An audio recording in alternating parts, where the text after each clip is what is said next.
Olá, queridos, graça e paz. Saudamos a todos com a paz do Senhor Jesus e o desejo profundo do nosso coração é que a bênção de Deus esteja derramada, sendo derramada a cada dia, a cada momento, na vida de cada um de vocês e das suas respectivas famílias. Sejam todos bem-vindos a mais um culto online da Igreja Batista Sinai de Almadina.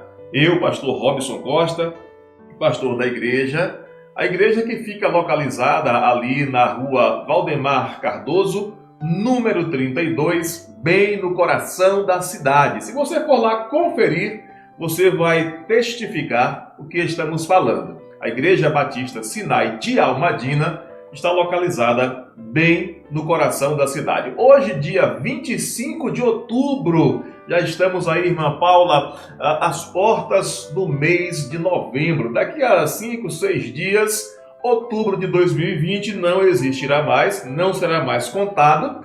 E faltando apenas 2 meses, o famoso 60 dias para o novo ano que tão logo se aproxima. Queridos, a Igreja Batista Sinai de Almadina, dando as boas-vindas a todos, abraçando a todos, em todas as ruas, em todos os lugares da nossa cidade, do nosso estado, do nosso Brasil e aí nos 4 cantos da terra. Quero agora compartilhar com você a dinâmica de atividades da semana na Igreja Batista Sinai de Almadina. Começando aí, claro, domingo, né? Às 9 horas da manhã, com a Escola Bíblica Dominical. Domingo à noite, às 18h30, a mensagem ali no templo, culto com a reunião presencial. Às 19h30,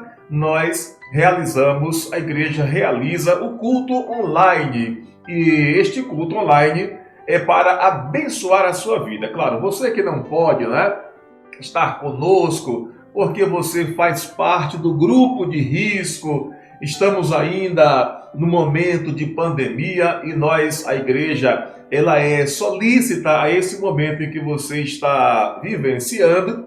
Então a igreja preocupada, cuidadosa com isso, ela faz chegar até o seu lar, a sua casa, a mensagem online. Olha, mas deixa eu falar com você que não faz parte do grupo de risco, tá? Nós tivemos aí quase 7 meses ausentes do templo e já voltamos. Já há 2 meses, praticamente, aproximadamente 2 meses, estamos de volta e você que não faz parte do grupo de risco já pode estar conosco, participando do culto, louvando a Deus, revendo os irmãos, desfrutando desta coinonia maravilhosa. Portanto, faltando apenas mencionar o dia de quinta-feira, que é o culto para oração lá no templo. Então a igreja está domingo pela manhã e às 19h30 online. Domingo às 18h30, culto no templo. E quinta-feira, às 18h30, culto no templo para oração. E você não vai ficar de fora, né? Tá aí então. Nós chegamos ao momento do culto online nesta oportunidade, onde nós reservamos um espaço nesta programação para que possamos louvar a Deus, adorando ao seu nome e dizendo a Deus muito obrigado porque Ele tem sido o Senhor das nossas finanças. O servo, o adorador que é dizimista, ele está dizendo: Deus, o Senhor é Deus de todas as áreas da minha vida e também da área financeira. Portanto, permaneçamos assim, pois o gafanhoto, o devorador, ele anda tão somente de forma sorrateira e de forma muito ávida, aguardando um momento de falta de vigilância, um momento de desobediência em relação à vida financeira, em relação a devolver aquilo que é do Senhor. O gafanhoto, o devorador, anda aguardando tão somente um momento de infidelidade de nossa parte para que ele possa bagunçar com a nossa vida financeira. E não convém que seja assim, quando Deus nos convida a que sejamos fidedignos e ainda que façamos prova da sua fidelidade e do seu amor. Queridos, a igreja, nesse momento, a partir do mês de março, foi quando deu início a esse período de distanciamento, de isolamento social, a igreja ela oportunizou duas maneiras, duas formas para que estivéssemos como servos de Deus, como igreja, como dizimistas, devolvendo a Deus aquilo que lhe pertence. A primeira maneira, uma das maneiras, é via tesouraria. Você pode procurar a tesoureira, a primeira ou a segunda tesoureira da Igreja Batista Sinai de Almadina, levando aí a sua oferta e devolvendo também o dízimo que é do Senhor. Ela vai te dar um recibo e você glorifica a Deus porque Deus oportunizou você dizimar e ofertar no seu reino para o crescimento da sua obra. E também a Igreja Batista Sinai de Almadina é titular de uma conta bancária. Ali na agência 601, dígito 7, o número da conta corrente é o 16229, dígito 9. Aí você digita a agência, digita a conta, digita o valor da oferta do dízimo, confere a titularidade, está tudo certinho. Aí você então aperta o Enter e glorifica o nome do Senhor no momento que o seu comprovante estiver sendo devolvido, para que você possa guardar como comprovante da sua participação. Louvamos a Deus porque a Igreja Batista Sinai de Almadina, aqui dessa cidade querida e maravilhosa, tem sido uma igreja fiel ao Senhor, tem sido uma igreja comprometida e compromissada com a obra do Reino de Deus aqui nesta cidade. É maravilhoso, não é? Sermos ofertantes, sermos dizimistas e sermos colaboradores da obra do Senhor aqui neste lugar. Eu quero convidar você agora para fazermos uma oração. Esse é o momento de consagração da vida financeira ao Senhor. Muitas vezes nós consagramos os nossos lábios, consagramos a nossa mente, o carro, a casa, mas nós precisamos também da consagração ao Senhor da nossa vida financeira. E é exatamente o convite que o pastor faz a você. Pastor, eu não sou de igreja nenhuma, não faço parte de igreja. Eu posso ser também dizimista e ofertante? Pode. Passou na tela aí o número da conta, agência, e você é só usar aí o seu aplicativo ou no terminal de autoatendimento, fazendo aí, prestando aí a sua contribuição para o reino de Deus. Mas vamos orar. Querido Deus dos céus, nosso eterno Pai, muito obrigado, meu Senhor, porque mais uma vez temos a oportunidade de colocarmos a nossa vida financeira perante o altar do Senhor e suplicamos a Ti, ó Deus, as ricas bênçãos do Senhor para que sejam derramadas sobre a vida de cada pessoa, ó Deus ofertante dizimista, que tem participado, meu Deus, que tem compreendido, ó Deus, a grandiosidade de ser dizimista, de ser ofertante, de estar preocupada com o crescimento, com o avanço da Tua obra, meu Deus, aqui neste lugar e também nos quatro cantos da terra. Meu Senhor, há uma especulação por conta da volta da inflação, da crise. Os alimentos estão, ó Deus, com os preços majorados e nós percebemos, meu Senhor, a necessidade nossa de sermos fiéis ao Senhor, porque se vier um dia mau, o Senhor é o nosso refúgio. Se as ondas, ó Deus, baterem fortes em nossa vida financeira, nós temos no Senhor o nosso socorro bem presente. Pai, abençoe agora esta pessoa, esta senhora, este senhor, este jovem, meu Deus, que acaba de consagrar a sua vida financeira em Tuas mãos. Em nome de Jesus, Deus, os dias são maus. O mundo está em crise, mas nós estamos em Cristo. E se estamos em Cristo, esse é o momento, esta é uma ocasião de nos colocando na presença do Senhor, glorificarmos o nome do Senhor, pois é um privilégio sermos ofertantes e dizimistas, contando sempre com a graça, com a bênção, com a bondade e com a misericórdia do Senhor. Nos abençoa, Fala conosco, ó Pai, nesta noite, através da Tua palavra. Espírito Santo de Deus, toca em nossas vidas, toca em nossos corações, coloca em nossos lábios aquilo que precisamos falar para a edificação de vidas, para a restauração de vidas, em nome e pelo amor de Jesus é que nós oramos. Que bom, queridos, que oramos juntos. Que bom quando consagramos ao Senhor todas as áreas das nossas vidas e, em especial agora, eu e você consagramos a Deus, ao Senhor, ao soberano, a nossa vida financeira.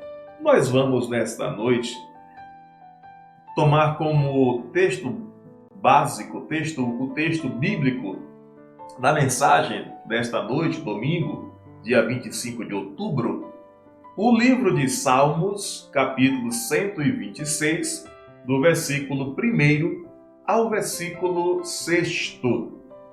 Antes, porém, eu gostaria de fazer uma pergunta para você. Você está agora aí assentado no conforto do seu lar, em frente à sua televisão. Você pode assistir o culto online aí na tela da sua televisão, do seu tablet, do seu celular, do seu notebook, do seu computador. Deixa eu fazer uma pergunta para você. Você já experimentou, já sentiu a intervenção de Deus em sua vida? Deus já interveio em sua vida? Você se lembra de quando ou quantas vezes Deus interveio em seu viver? É exatamente sobre isso que nós precisamos, que nós pretendemos falar nesta noite. E o momento em que estamos passando desde o começo do ano, e ao que parece, pelo volume de novos casos ou de uma segunda onda lá no norte do nosso país, Amazonas, pelo andar da carruagem, parece que se levanta uma segunda onda. E como Deus interveio na primeira onda, nós precisamos também que Deus intervenha se porventura se concretizar a segunda onda da pandemia aqui em nosso país. Veja o que diz o texto, Salmo 126, versículo 1, 2, 3, 4, 5, 6. Diz assim: Quando o Senhor trouxe do cativeiro os que voltaram a Sião, estávamos como os que sonham. Então, a nossa boca se encheu de riso e a nossa língua de cântico. Então se dizia entre as nações: grandes coisas fez o Senhor a estes, grandes coisas fez o Senhor por nós, pelas quais estamos alegres, ou por isso estamos alegres. Traze-nos outra vez, ó Senhor, do cativeiro, como as correntes das águas do sul. Os que semeiam em lágrimas cegarão com alegria. Aquele que leva a preciosa semente, andando e chorando, voltará, sem dúvida, com alegria, trazendo consigo os molhos.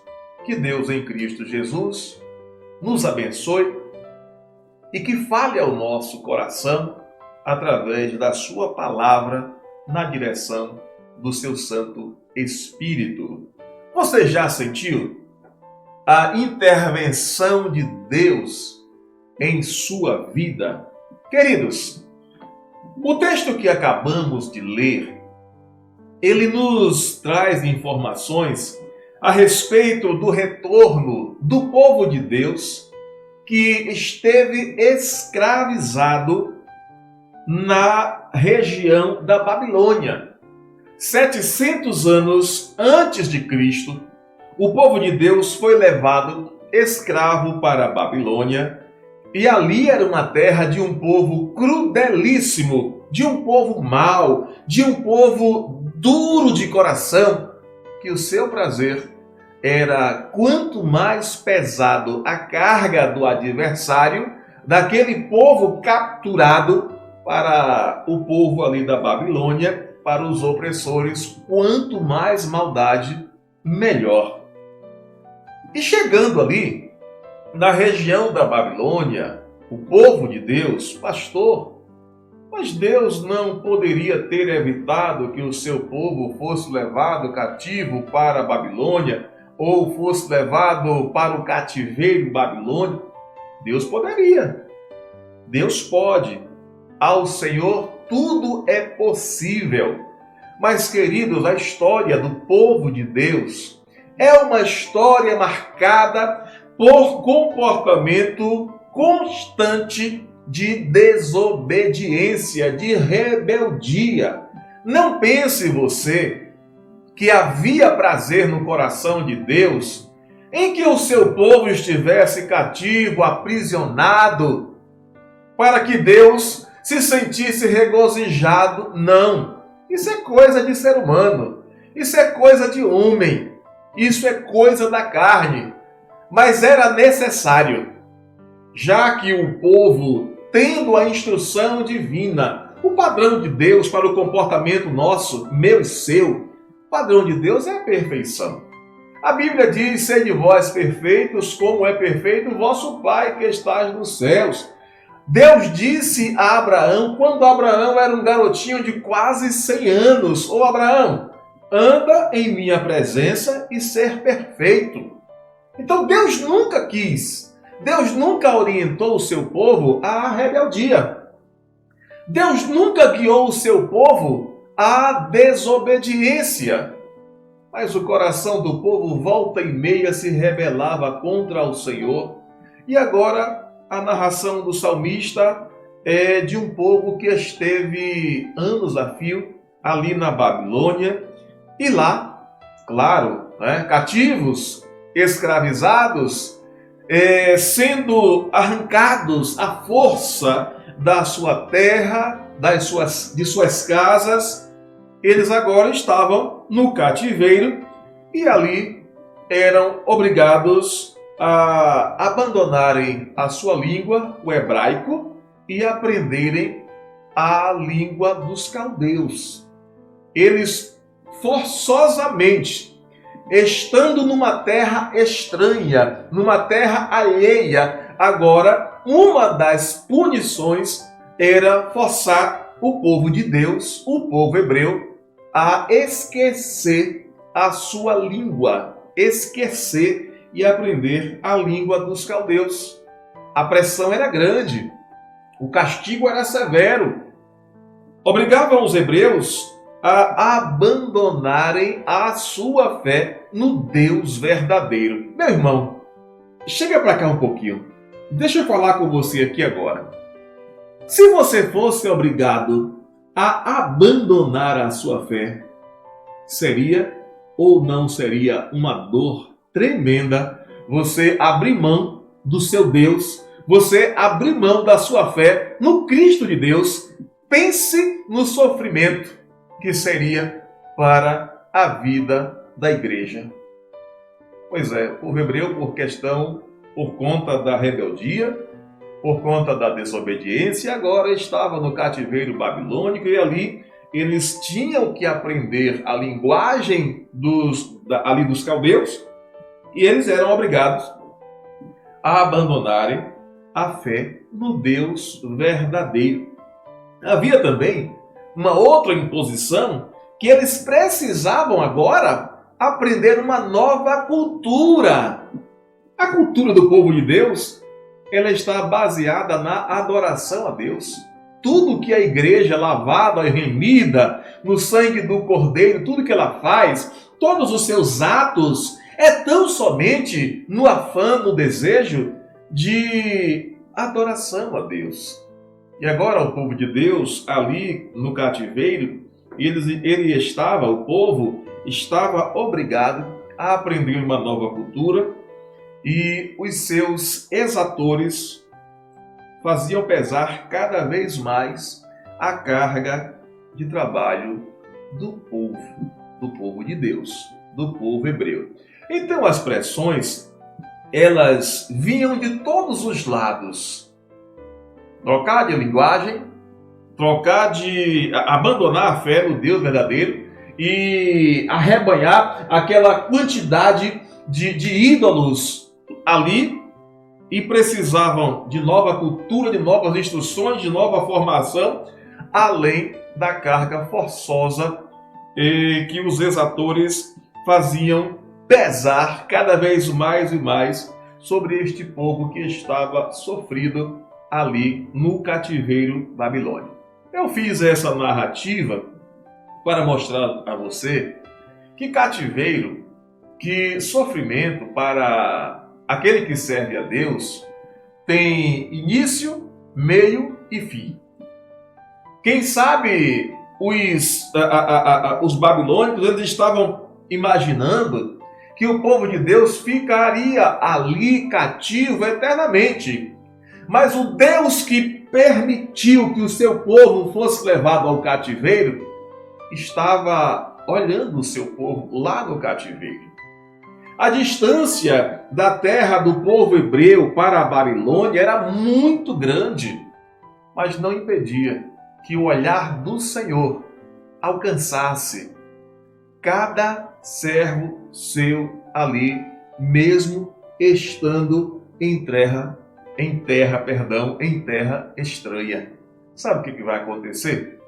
Num dado momento, quando Deus percebe que o povo que estava cativo na Babilônia por conta da rebeldia, por conta da desobediência, quando Deus percebe o momento exato de trabalhar para a saída do seu povo dali, daquela opressão, a Bíblia diz, nós somos levados a entender que Deus intervém em favor do seu povo. Deixa eu falar com você aqui.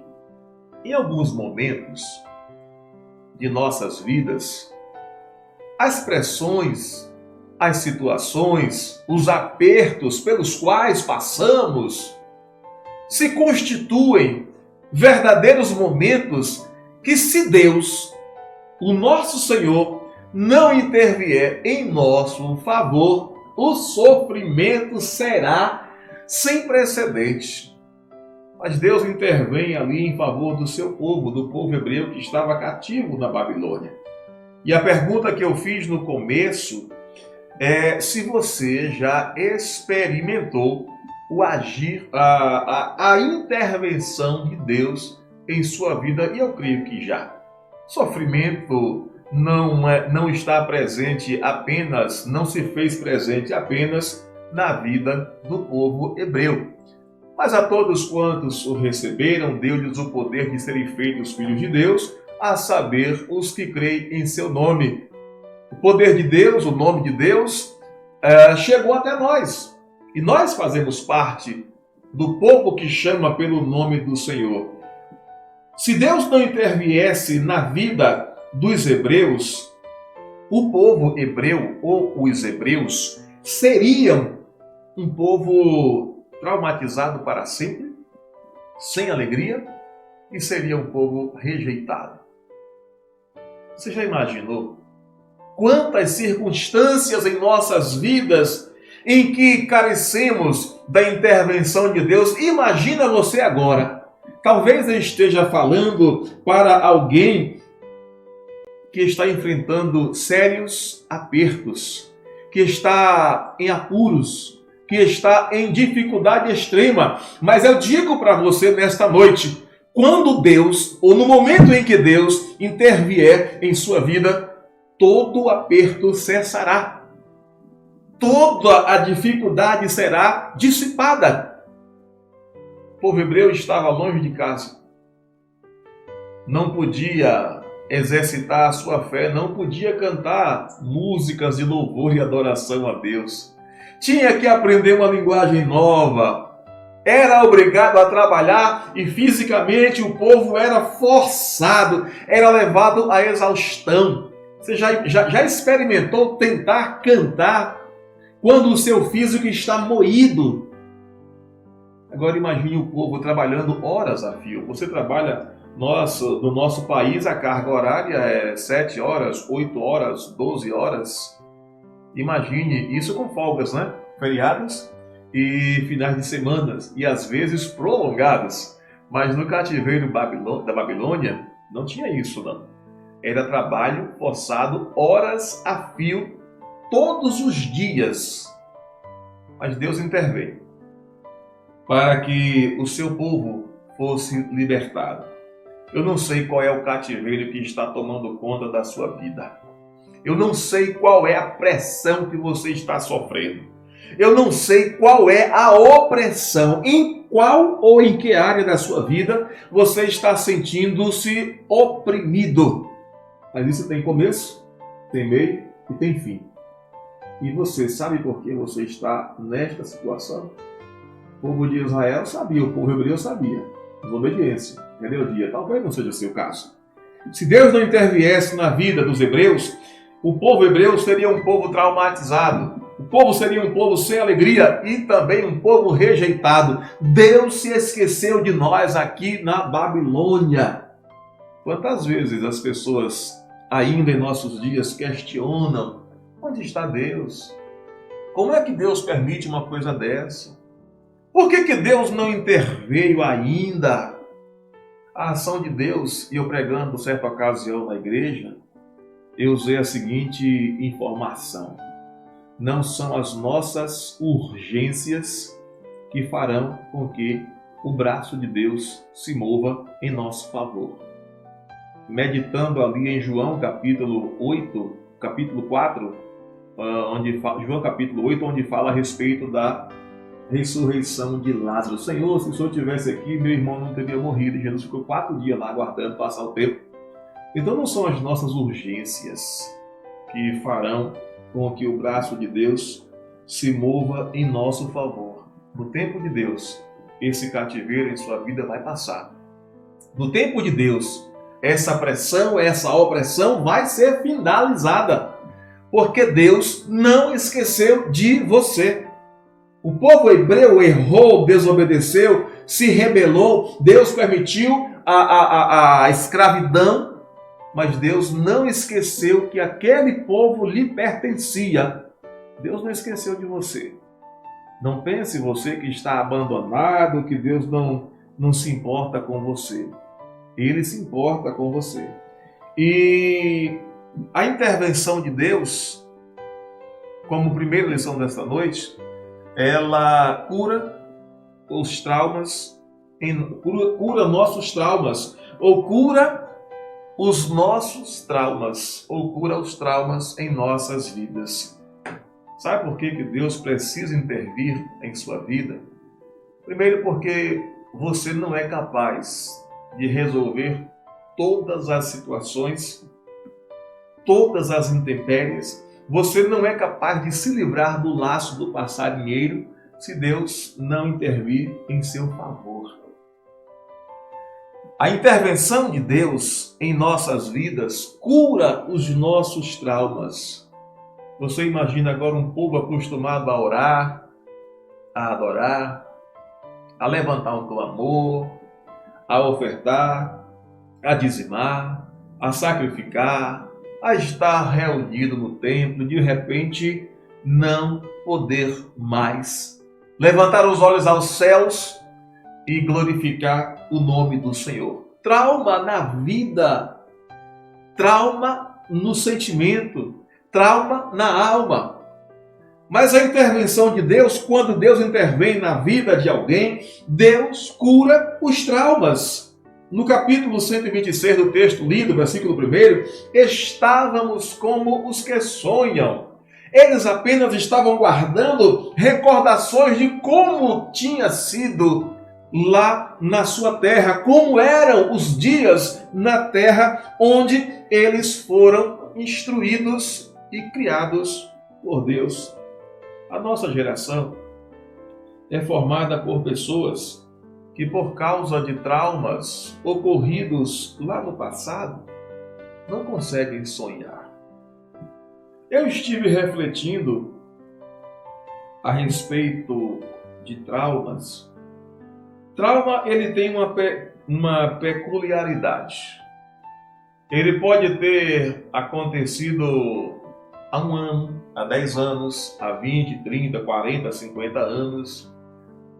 Mas a rapidez, como ele é jogado no centro das nossas emoções, no centro da nossa mente, é infinitamente considerável. O trauma ele tem essa peculiaridade. Aconteceu lá, você foi tratado, você foi acompanhado, mas no primeiro momento em que as circunstâncias parecem ou fazem com que relembre toda aquela carga traumática ou traumatizante, ela é trazida à tona e você parece que sofre, que vai sofrer, que está sofrendo, como no dia em que esse trauma lá do passado, como no dia em que ele teve a sua origem. É incrível essa questão. E existem pessoas que vivem carregando verdadeiros pianos, massacradas, derrotadas, sem uma real perspectiva para realizar projetos e já aceitaram até que os seus sonhos fiquem no cativeiro para sempre. O povo de Deus estava ali só contando as favas do passado. Poxa, como foi bom! Como foi bom, né? As coisas que vivemos ali, as experiências que tivemos ali. Enquanto isso, Deus estava do céu olhando cada um dos seus servos. Enquanto agora estamos enfrentando uma pandemia para nossa geração sem precedentes, você pensa que você está abandonado? Você pensa que está desprezado, isolado, que ninguém está cuidando de você? Deus está cuidando de você. Deus está cuidando da sua vida. Deus está cuidando da sua família. Lembra daqueles sonhos antes da pandemia? Não joga no esquecimento, não. Lembra dos projetos, da formação acadêmica? Lembra daquilo que você sonhou construir? Lembra dos sonhos, dos desejos? Lembra do seu alvo de ser um crente melhor? De ser alguém em 2020 mais focado no reino de Deus? Não joga fora, não. Deus está cuidando de você. E a pandemia não tem esse poder de enterrar os sonhos de quem deseja no seu dia a dia servir e louvar a Deus, o Senhor de todas as coisas. Existem pessoas que não conseguem mais prospectar bons pensamentos para o futuro por conta de derrotas do passado. Ah, não vou conseguir. Quando chegamos numa determinada cidade, em uma determinada igreja, encontramos situações em que pessoas estavam ali que não tinham forças para se deixarem envolver no reino de Deus, na sua obra, por questão de traumas do passado. Mas Deus, ele visita a estas pessoas. Deus intervém e vai levantando e vai dando novo vigor. E eu trago uma palavra de Deus para o seu coração nesta noite de domingo, dia 25 de outubro de 2020. Se você é alguém que por conta de traumas lá do passado, por conta de situações traumáticas ou traumatizantes de uma vida pretérita, está achando que o seu futuro vai acompanhar o estado do seu passado? Eu trago uma palavra do coração de Deus para você nessa noite. O fracasso, ele existe em tua vida, é para fazer parte só do passado. Porque quando ele se manifestar no teu presente e no teu futuro, é para que você se lembre que Deus interveio em tua vida para fazer de você um verdadeiro adorador. Os traumas do passado, o objetivo deles é emperrar o seu presente de adorador, é emperrar o seu futuro como adorador. Mas coloca isso no seu coração. Deus intervém na vida dos seus servos. E se Deus interveio no seu viver, na sua vida, os traumas lá do passado, sejam eles quais forem, as origens pouco importa. As causas pouco importam. Deus intervindo, assim como Ele fez na sua vida, é para que eles façam parte do passado, mas que eles não interrompam o seu presente como adorador e não interrompam o seu futuro como adorador do Deus vivo.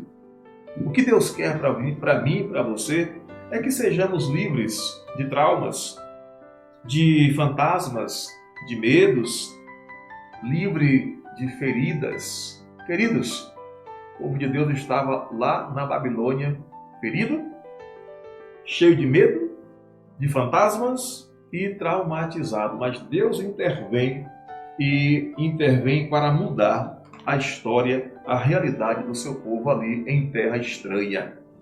A intervenção de Deus em nossas vidas, como segundo objetivo, como segunda lição, a intervenção de Deus em nossas vidas, ela gera alegria. O texto vai dizer que o coração, né? Os lábios se encheram de sorriso. Então a nossa boca se encheu de riso e a nossa língua de cântico. Então se dizia entre as nações: grandes coisas fez o Senhor a estes. E eles respondem dizendo: sim, grandes coisas fez o Senhor por nós e por isso estamos alegres. Uma vida escravizada arranca do rosto um sorriso. Uma vida escravizada arranca do rosto a verdadeira alegria. Mas Deus intervém. Não pense você que a Covid veio arrancar a felicidade do seu viver. Não pense você que as pressões e as opressões vieram para fazer com que você não experimente mais a felicidade. Deus intervém e toda vez que Deus intervém em nossa vida, Ele intervém para gerar alegria verdadeira em nosso interior. O dia a dia do povo hebreu talvez lembre um pouquinho a realidade de algumas pessoas. O povo hebreu estava ali na Babilônia, no cativeiro. É bom lembrar que não estava o povo hebreu ali passeando, numa colônia de férias. Não estava ali tirando um lazer de folga. Não estava numa viagem turística. Não. Eles foram levados escravos, cativos. Mas os olhos do Senhor estavam sobre o seu povo.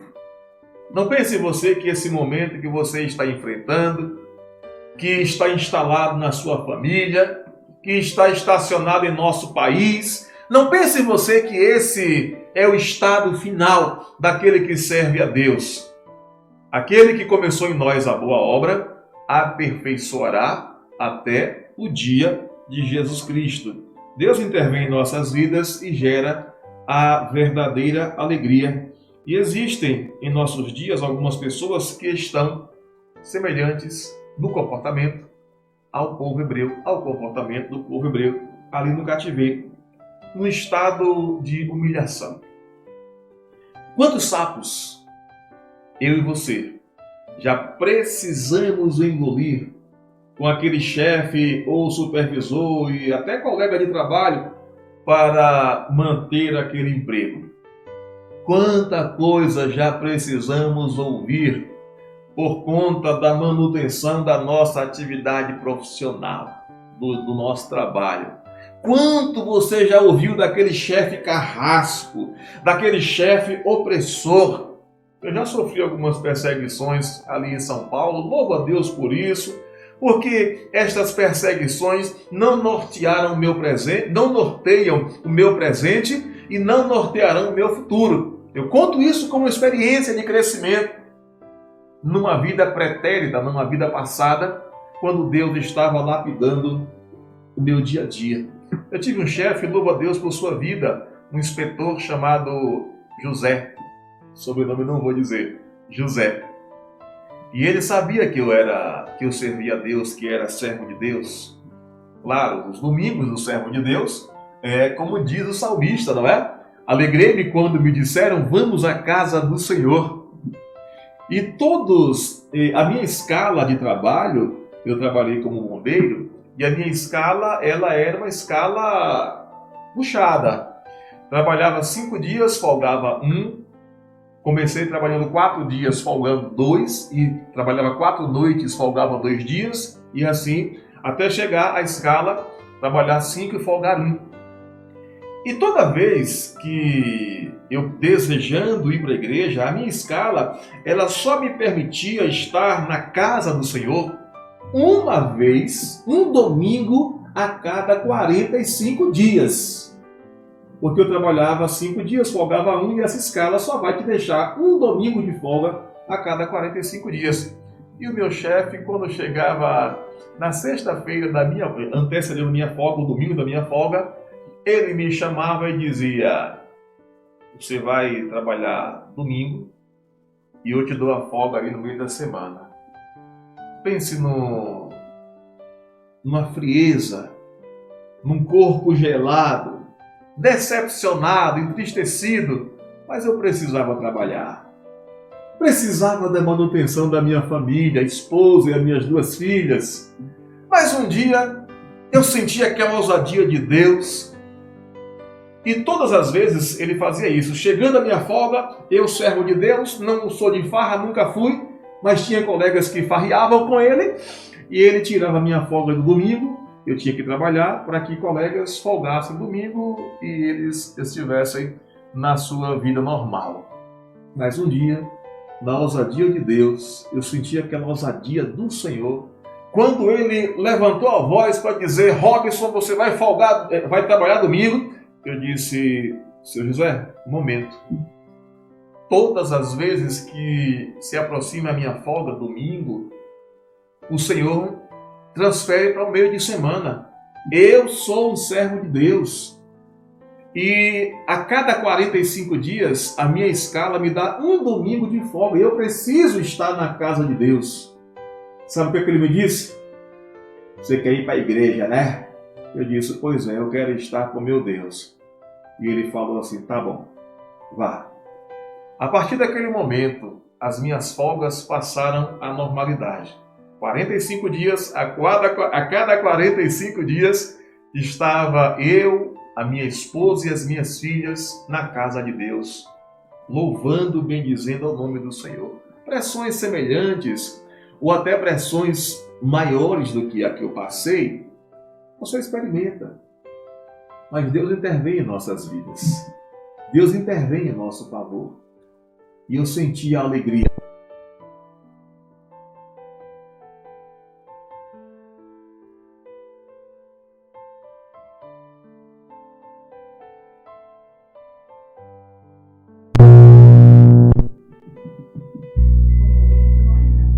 A câmera também?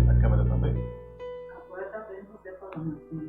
Dê uma piscada aqui na energia.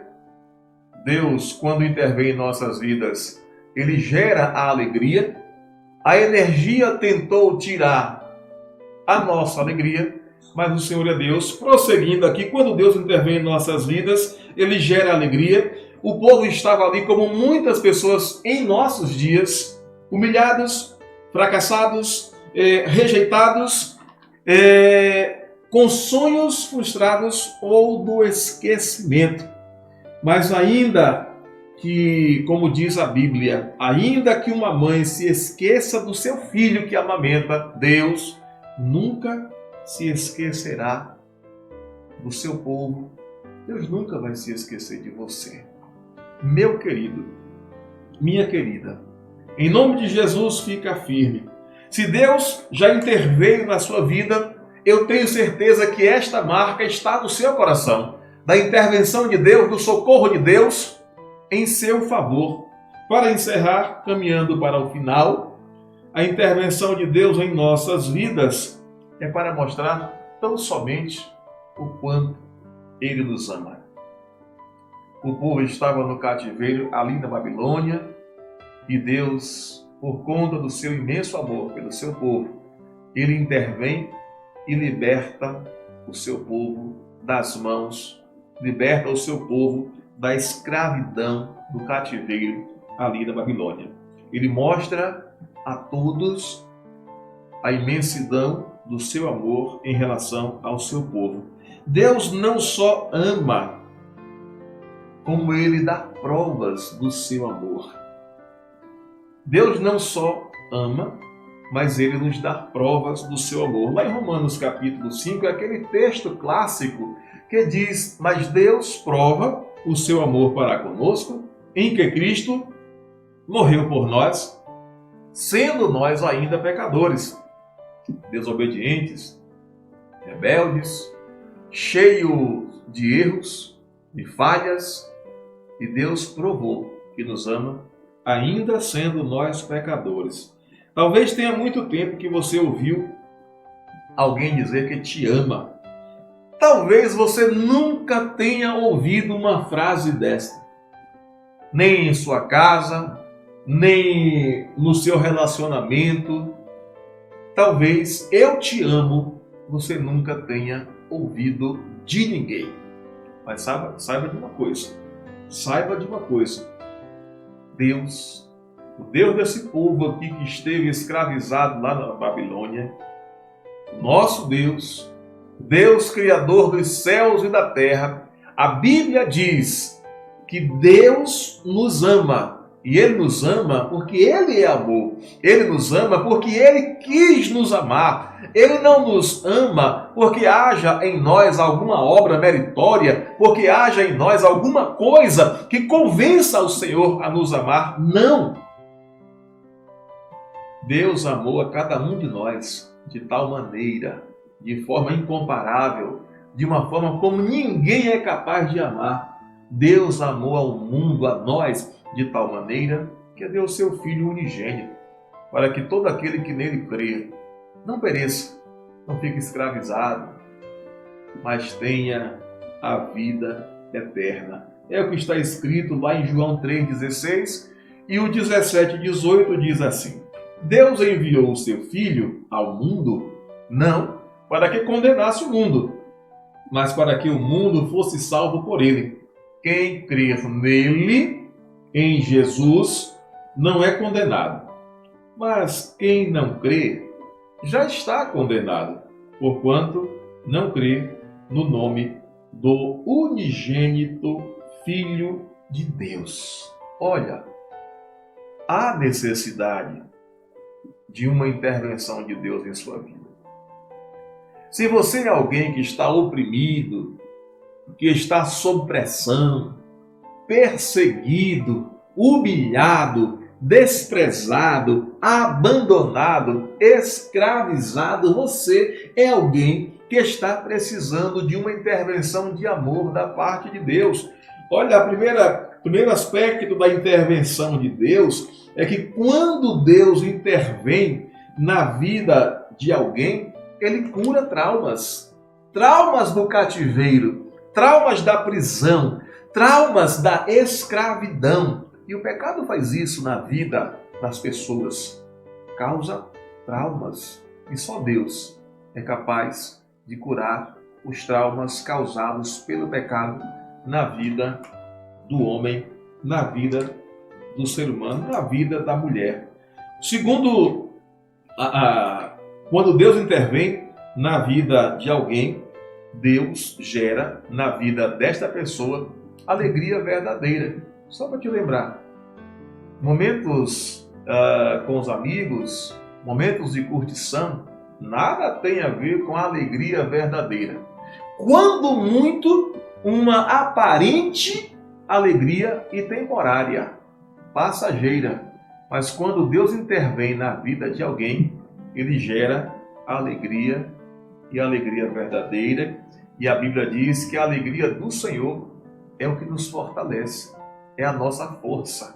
Quando Deus intervém em nossas vidas, Ele intervém para arrancar o fardo da tristeza, para arrancar o fardo do fracasso, e Ele intervém para gerar alegria em nosso viver. Por fim, Ele intervém em nossas vidas porque Ele nos ama. E porque Ele nos ama, Ele não quer que sejamos arremessados no abismo eterno. Porque Ele nos ama, Ele enviou o seu Filho amado, Jesus Cristo, para morrer no Calvário, assumindo toda a nossa culpa, pagando a dívida nossa com o Senhor. E o que nós precisamos fazer é tão somente deixar o nosso coração aberto, a nossa mente, o nosso entendimento, para que Deus intervenha e derrame em nós a cada dia do seu infinito amor. Deus intervindo em nossas vidas, Ele intervém mostrando que somos amados por Ele. Quando Deus interveio na vida do seu povo ali na Babilônia, Deus estava mostrando o seu imenso amor pelo seu povo. Deus já interviu em sua vida? Deus já interveio em sua vida, perdão? Já sentiu você a intervenção de Deus mudando a direção da sua vida? Já sentiu você a intervenção de Deus mudando o seu cativeiro, o cativeiro que você estava enfrentando, o deserto pelo qual você estava passando? Já sentiu? Pois é assim que Deus faz. E esta é a mensagem do Evangelho que transforma o mundo. Mas o Evangelho, poder de Deus para a salvação de todo aquele que crê. Quer um conselho? Pense nisso, mas pense de verdade. Que Deus nos abençoe em nome de Jesus. Muito obrigado por sua atenção, por esses momentos em que passamos juntos na presença de Deus. Que você abra cada dia o seu coração, que você permita a Deus, que você consinta ao Senhor intervir em todas as áreas da sua vida. Você vai experimentar o amor de Deus, da alegria verdadeira na sua vida e vai estar livre de todos os traumas do passado. Pastor Robson Costa, pastor da Igreja Batista Sinai de Almadina, aqui no sul da Bahia.